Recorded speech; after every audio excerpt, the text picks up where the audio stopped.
everything is fractal.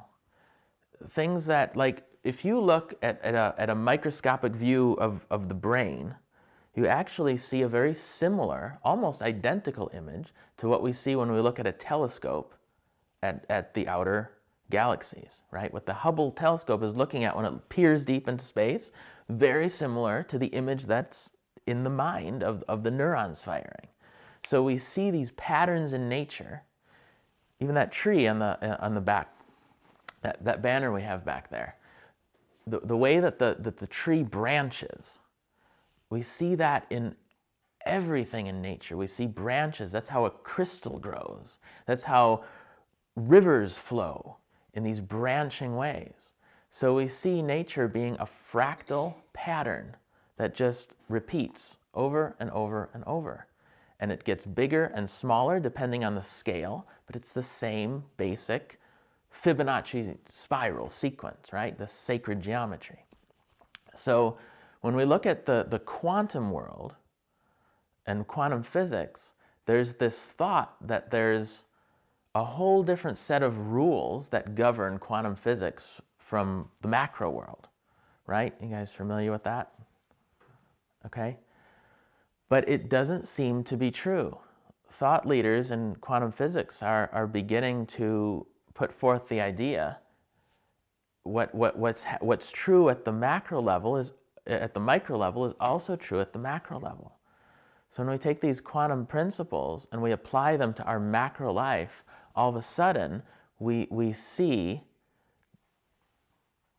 the great overlap. Now, how does that tie into law of attraction? You guys tracking?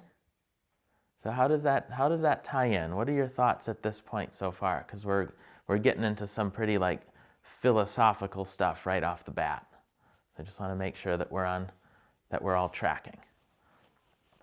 So what do you think? If I say that the quantum world is similar to the macro world, how the heck does that tie into seeing red Ferraris all over the place?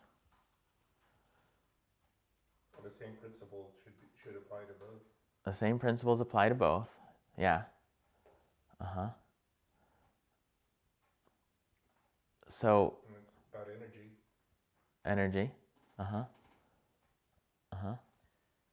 I don't understand the connection between quantum and Right. Yeah. macro. You mean macro, the world? Yeah. The world as we see it at this Macro level. At this right order of magnitude, what we can see. And then when we get to quantum, it's the unseen part of the world, and when we look at, we can only see that through specialized equipment, right? That it amplifies our senses. So now we can see it, but it's unseen to the naked eye. We cannot see the particles interacting at that level. Okay. Got it? Got it. Okay. Everybody kind of with me? Ask questions whenever you want. We're gonna do a little bit more like grounded exercises, but we're gonna start with like a real philosophical overview. So if you're following, if you're not, don't worry about it. We'll get a little bit more specific and grounded. But I want to start here with a foundation. Okay. How many people have been to the top of a really tall building, like Sears Tower, John Hancock Center, all that? Okay. And was there an overlook, and you could look down?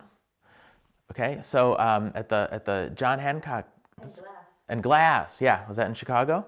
No, that was in China. In China. It was scary. I couldn't do it. Really? I just sat on top of it. I was like, I was on the line. I couldn't do it. What was the building? It was in Shanghai. I don't remember. It was one of very, very tall building, and it was just. I mean, it was like glass, and it's the whole world is underneath you, and it's far away. Right. So Right. you walk on it. Did you see any traffic when you were up there? No, looking I down? can't see anything. It's far Can't see away. Okay. It's really, the traffic is very little. I mean, we have pictures. Cool. When I was at the top of the John Hancock building and it's glass and you're looking down and you do see the traffic, it's about 90 stories up, but they're small, they look like ants. But what it looks like is there's going to be these collisions, because you can't see the stoplights from up there. So you see the traffic going this way, and you see the traffic going this way, and like, well, why don't they collide into each other? You can't see the rules, the red light and green light, that governs when this traffic is going to stop and when this one's going to go. So up from here, it looks like 1,000 collisions are going to happen, but something magical takes place, no collisions. Because there's rules that we can't see from up here because it's too subtle. But we do observe the effect of those stoplights because nothing collides with each other unless you disobey the rules. Then you go through the intersection. So the macro world that we see when we're driving in the car, now we're familiar that stoplights exist and we know what rules to pay attention to. Green light, go. Red light, stop. Yellow light, go very fast. Right? But you can't see that from above. And it's the exact same principle that applies when we're looking at the quantum world. What physicists talk about as like spooky action at a distance, particles can appear and then disappear, and we don't see where they're going, but they seem instantaneous. And also, they can affect each other non-locally. So there's a particle over here, and we can induce a spin, and its paired particle, its twin, on the other side of the Earth or wherever, because it's non-local, will spin in the equal and opposite way. And that makes no sense because we think of the world as being physically connected, that I can only touch you if I walk up to you. But what would it be like if I could be way over here and you could feel my energy or my presence? And so that's what's happening with law of attraction. It's non-locality, affecting things at a distance where space is irrelevant in this equation. And we know that non-locality is a fundamental principle of quantum physics. And when we see that the fractal patterns in nature reflect each other at every scale, we must then assume that the laws that govern quantum physics have to apply at the macro level. It doesn't make logical sense to say that there's different laws at different scales of magnitude. Just like the traffic. There's just things that we can't see there that are at place. Now there's scientists that have studied twin theory. My dad's a twin, okay? And if he breaks his leg, his twin has said that he felt pain at the exact same time when he was nowhere in the same vicinity. One can be in California, one can be in Chicago who breaks his leg, and the one in California has reported, and they've done studies on this. This is not an uncommon phenomenon. How are we linked in this way, non-physically, non-locally? But it's shown in scientific experiments this happens, this perception occurs frequently. So what's going on?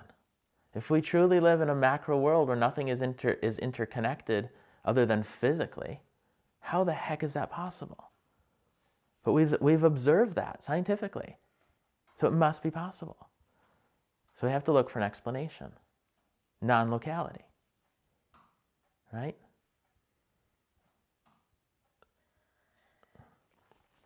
So now this ties into a spiritual concept. So we've covered how it's a quantum physics principle and how it can be shown logically that way. And now we're going to tie it into a spiritual principle that's been around for eons.